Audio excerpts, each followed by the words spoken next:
Om Swastiastu. Hai anak-anak, apa kabar? Semoga anak-anak selalu dalam keadaan sehat. Perkenalkan, nama Ibu Kadek Yurika Prastiwi, pengajar mata pelajaran fisika di salah satu SMA Kabupaten Buleleng, Provinsi Bali. Anak-anak pasti pernah atau mungkin sering memperhatikan kendaraan bermotor yang lewat di jalan raya.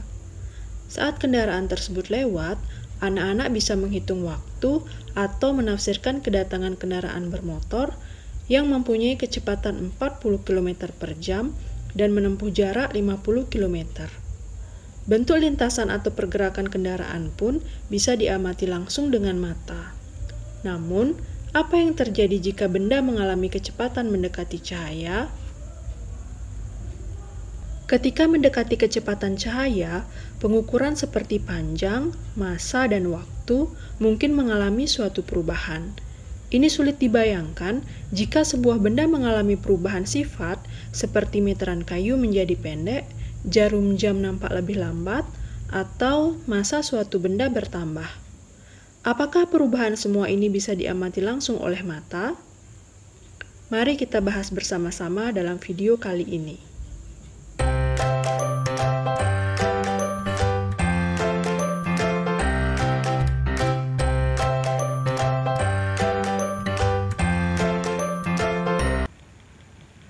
Kita mulai dengan relativitas Newton.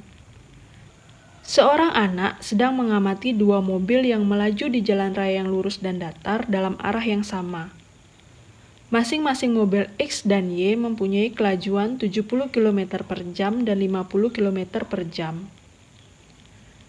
Karena anak tersebut dalam posisi diam di suatu tempat, tentunya kelajuan kedua mobil tersebut diukur dari kerangka acuan diam, dalam hal ini adalah anak yang diam di permukaan bumi. Namun, bagi orang yang duduk di dalam mobil Y, akan mengamati kelajuan mobil yang di depannya dengan kelajuan 20 km per jam relatif terhadap penumpang di mobil Y. Apa yang diamati oleh penumpang yang ada di dalam mobil X? Secara umum dapat dikatakan bahwa apa yang dialami oleh seseorang adalah sesuatu yang bersifat relatif, sehingga kecepatan mobil pertama relatif terhadap kerangka yang diam, sedangkan mobil kedua bisa dikatakan mempunyai kecepatan relatif terhadap kerangka yang diam atau kerangka yang bergerak, dalam hal ini kelajuan dari mobil yang pertama. Bagaimana dengan seorang penumpang atau sopir yang melakukan aktivitas di dalam truk? Perhatikan gambar A.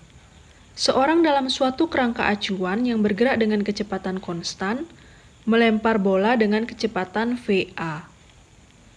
Seorang pengamat yang diam akan mengatakan bahwa kecepatan bola adalah V sama dengan V aksen ditambah VA, relatif terhadap kerangka yang diam. Jika truk mempunyai kelajuan 30 meter per sekon relatif terhadap pengamat yang diam, dan bola mempunyai kelajuan 5 meter per sekon relatif terhadap truk dengan arah yang sama, maka bola akan mempunyai kelajuan 35 meter per sekon relatif terhadap pengamat yang diam. Sekarang perhatikan gambar B. Jika seorang penumpang truk menyalakan lampu senter dengan kelajuan C, maka dengan analogi yang sama, seorang pengamat yang diam di permukaan tanah akan mengalami kecepatan cahaya lebih besar dari 3 kali 10 pangkat 8 meter per sekon, yaitu V sama dengan V aksen ditambah C. Secara klasik, pengukuran kecepatan cahaya mempunyai banyak nilai yang tergantung pada kerangka acuan yang dipakai. Hal ini bertentangan dengan teori relativitas bahwa kecepatan cahaya adalah konstan. Lalu, bagaimanakah Einstein berpendapat tentang teori relativitas? Pada tahun 1905, Albert Einstein menerbitkan teori relativitas khusus yang merupakan teori fisika mengenai hubungan antara ruang dan waktu. Teori ini menggantikan pendapat Newton tentang ruang dan waktu, serta memasukkan elektromagnetisme sebagaimana tertulis oleh persamaan Maxwell.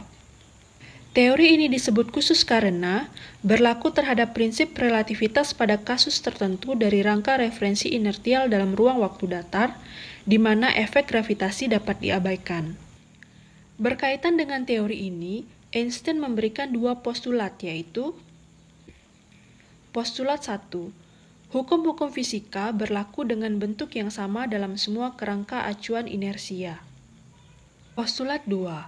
Laju cahaya dalam vakum bernilai sama untuk semua pengamat tanpa perlu memperhatikan gerakan cahaya maupun pengamat. Relativitas khusus memiliki dampak. Salah satunya adalah tergantinya pemikiran bahwa waktu bersifat mutlak dengan pemikiran bahwa waktu bergantung pada kerangka acuan dan posisi. Jadi, dua kejadian yang terjadi secara bersamaan bagi seorang pengamat bisa tampak tidak terjadi bersamaan bagi pengamat lainnya. Anak-anak sekalian, setelah anak-anak menyimak pembahasan materi video ini dari awal, sekarang saatnya anak-anak menjawab pertanyaan soal berikut.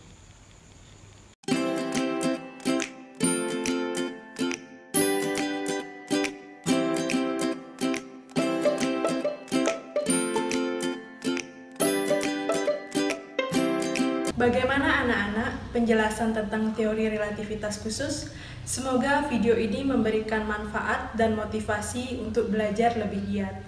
Ibu akhiri dengan Parama Santih. Om Santih Santih Santih Om.